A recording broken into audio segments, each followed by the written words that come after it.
एक बार की बात है, पहाड़ियों और हरे भरे जंगलों के बीच फंसे एक छोटे से गांव में आर्यन नाम का एक युवा लड़का रहता था। वो एक दयालु बच्चा था। आर्यन के पास एक बहुत ही सुंदर और सफेद रंग की बकरी थी। उसकी बकरी का नाम रूमी था। रूमी बहुत ही मित्रतापूर्ण बकरी थी। उसे लोगों के बीच रहने, उनके साथ खेलना, उनसे प्यार करना बहुत पसंद था। रूमी और आर्यन के बीच एक बहुत ही गहरा संबंध था। आर्यन को रूमी बेहद प्यारी थी। कुछ ही दिनों के बाद गांव में बकरी ईद आने वाली थी। आर्यन उस त्योहार के लिए बहुत ही उत्सुक था। आर्यन ईद के एक रात पहले बाकी गांव वाले बच्चों के साथ बातें कर रहा था। दोस्तों, कल तो ईद है, कल तो बहुत मजा आएगा। हाँ आर्यन, कल तो ढेर सारी ईदी मिलेगी। मैं तो उस ईदी से ढेर सारे खिलौने लूंगा। हाँ, मैं भी कल रूमी को बहुत अच्छे से सजाऊंगा। अरे, तुम सबको पता है, मैंने एक भूत की अफवाह सुनी थी। अच्छा, क्या सुना था तुमने? ईद की आखिरी रात को एक बकरी चुराने वाला भूत आता है और बकरी को अपने साथ लेके भाग जाता है। क्या ऐसा भी कुछ होता है? अगर वो भूत हमारी बकरियों को ले जाएगा तो हम ईद कैसे मनाएंगे? अगर उस भूत ने मेरी रूमी चुरा ली तो मेरा क्या होगा? हाय मेरा बच्चा, क्या हुआ तुझे? क्यों अपना मुंह लाल पीला कर रखा है? अम्मा, मेरे दोस्त ने मुझे बताया कि ईद के एक रात पहले एक भूत हमारे गांव में आता है और गांव के घरों में से एक बकरी चुरा के ले जाता है। अगर वो भूत हमारी रूमी को ले गया तो? अरे बेटा, ऐसा कुछ नहीं होता। भूत वूत कुछ नहीं होता है, सब दिमाग का वहम है। नहीं अब्बू, मुझे कुछ नहीं पता। मुझे बहुत डर लग रहा है। अरे आर्यन बेटा, तुम चिंता क्यों करते हो? ये सब अफवाहें हैं। अगर भूत आ गया तो रूमी को ले जाएगा। मैं पूरी रात बाड़े की तरफ नजर रखूंगा ताकि भूत आए तो मुझे पता लग जाए। आर्यन के अम्मी अब्बू उसे थोड़ा सा दिलासा देकर सुला देते हैं, लेकिन आर्यन आधी रात को डर की वजह से जाग जाता है। आर्यन पूरी रात इसी सोच में जगा रहता है कि वो अपनी रूमी को भूत से कैसे बचाए। आधी रात को चांद की वजह से थोड़ी रोशनी हो रखी थी। तभी आर्यन घर से निकलकर बाड़े की तरफ पहुंच जाता है और रूमी के पास जाकर बैठ जाता है। उस वक्त ठंडी ठंडी हवाएं चल रही थी। आर्यन की भी आंखें भारी होने लगती है। थोड़ी ही देर बाद आर्यन की आंख लग जाती है और वो सो जाता है। तभी बाड़ी के आगे एक तेज हवा का झोंका आता है। हवा में पत्तों की सरसराहट को छोड़कर रात शांत थी। आर्यन अचानक से अपनी आंखें खोलता है। अरे, ये क्या हुआ? मेरी आंख कैसे लग गई? और ये हवा इतनी तेज क्यों चल रही है? आर्यन के सामने अचानक से एक छाया के आने का प्रभास होता है। ये सामने क्या चीज है? तभी वो छाया एक भूत में प्रकट हो जाती है। वो भूत बहुत ही डरावना था।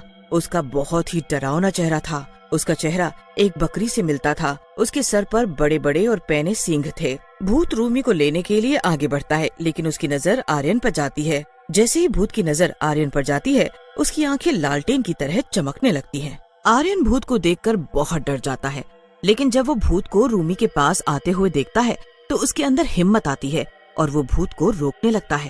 तुम मेरी बकरी को चुरा के नहीं ले जा सकते, ये मेरी बकरी है। भूत जैसे ही आर्यन की बात सुनता है, वो उसके पास आता है और उसके ऊपर चिल्लाने लगती है। उस भूत की आवाज चारों ओर गूंजती है। आर्यन डर के मारे अपनी आंखें बंद कर लेता है।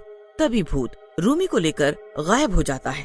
अरे, वो भूत मेरी रूमी को लेके चला गया। अब मैं क्या करूं? मैं हार नहीं मानूंगा। मैं अपनी रूमी को ढूंढने जाऊंगा। वो भूत यकीनन जंगलों में रहता होगा। आर्यन उस भूत को ढूंढने जंगलों की तरफ निकल पड़ता है। आर्यन अपने बहादुर दिल के साथ जंगल में गहराई तक चला गया, जहाँ भूत के निवास की अफवाह थी। जंगल में गहराई तक जब वो गया तो पेड़ भयानक रहस्यमय तरीके से फुसफुसा रहे थे और हवा एक ठंडी धुन लेकर आ रही थी। ये जंगल तो धीरे धीरे और घना होता जा रहा है। कहीं मैं गलत रास्ते तो नहीं आ गया? घंटों की खोजबीन के बाद आर्यन को एक छिपी हुई गुफा मिली, जो कि खोज के बाद, और उसमें रूमी की आवाज भी आने लगी थी। चलो शुक्र है कि मुझे ये गुफा मिल तो गई। अंदर से तो मेरी रूमी की भी आवाजें आ रही हैं। मुझे अंदर जाके देखना चाहिए। वो सावधानी से अंदर दाखिल हुआ। उसका दिल भय से तेज तेज धड़क रहा था। अंदर उसने देखा कि भूत रूमी को गोद में लिए हुए उदास बैठा है। भूत प्यार से रूमी की पीठ सहला रहा था। कांपती आवाज में आर्यन बोला, तुमने हमारी बकरी क्यों चुराई? ये मेरे परिवार के लिए बहुत मायने रखता है, खासकर बकरीद के इस खास दिन पर। मुझे मेरी रूमी वापस कर दो, मैं उसके बगैर नहीं रह सकता। रूमी जितनी प्यारी तुम्हें है, वो मुझे भी उतनी ही प्यारी है। ये तुम क्या बोल रहे हो? तुम तो भूत हो ना, तुम्हें तो बुरा होना चाहिए। फिर तुम ऐसे क्यों बोल रहे हो? तुम मेरी कहानी सुनोगे? हाँ। मैं मरने से पहले एक बकरा हुआ करता था। मेरे मालिक का नाम खान था। खान मुझे बहुत प्यार से रखता था, मेरी बहुत देखभाल भी करता था। वो मुझे अच्छा अच्छा खाना खिलाता था, मुझे घुमाने ले जाता था। खान मुझे बिल्कुल अपने बच्चों की तरह रखता था। फिर मैं बड़ा हो गया था और हट्टा कट्टा भी। कुछ ही दिनों बाद ईद थी। ईद की रस्म में खान ने मुझे बलि के लिए भेज दिया था। मुझे खान की जुदाई सहन नहीं हो पाई। उस दिन मैं बहुत रोया और मैंने खान को भी रोते हुए देखा। मेरी बलि होने के बाद मैं एक भूत में बदल गया। भूत बनने के बाद मैंने बहुत से खान जैसे मालिकों को उनके बकरे से जुदा होते हुए देखा। इसीलिए मैं हर साल ईद के दिन इस गांव से एक बकरी छुड़ा के यहाँ ले आता हूँ। फिर तुम उन सब बकरियों का क्या करते हो?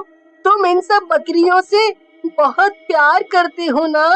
हाँ, मैं इन सब का बहुत ख्याल रखता हूँ, बिल्कुल वैसे ही जैसे खान मेरा रखा करता था। आर्यन ये सब देखकर भावुक हो जाता है। आर्यन ने ध्यान से सुना।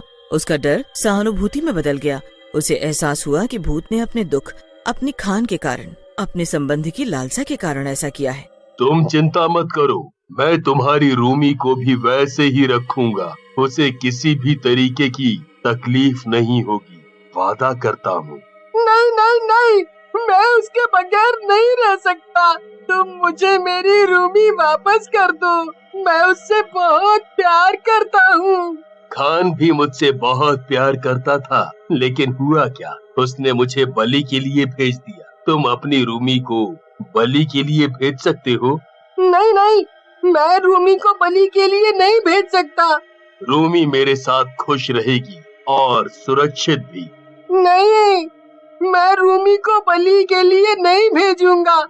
हमारी बकरी चुराने से आपको वो शांति नहीं मिलेगी जो आप चाहते हैं। इसके बजाय आइए हम एक दूसरे की मदद करें, हमारी बकरी लौटा दें। मैं तुम्हें अपने साथ गांव लेके चलूंगा और तुम्हें सम्मान दिलाऊंगा। आर्यन भूत को अपने साथ गांव ले जाता है। आर्यन अपनी, रूमी, भूत और बाकी सारी बकरियों के साथ गांव पहुंच जाता है। सारे गांव वाले आर्यन को भूत के साथ देखकर चौंक जाते हैं। सुनो गांव वालों, मैं यहाँ आप सबको कुछ बताने आया हूँ। आप सबको इस भूत से डरने की कोई जरूरत नहीं है। ये आपको कोई नुकसान नहीं पहुँचाएगा। ये भूत भी पहले हमारे बकरों की तरह हुआ करता था। बलि के बाद ये अपने मालिक की जुदाई बर्दाश्त नहीं कर पाया, इसीलिए ये एक भूत बन गया। आर्यन की बात सुनकर सारे गांव वाले भावुक हो जाते हैं और भूत को बिरयानी खिलाने लगे। भूत गांव वालों का प्यार देखकर बहुत खुश हुआ और उसे शांति मिल गई।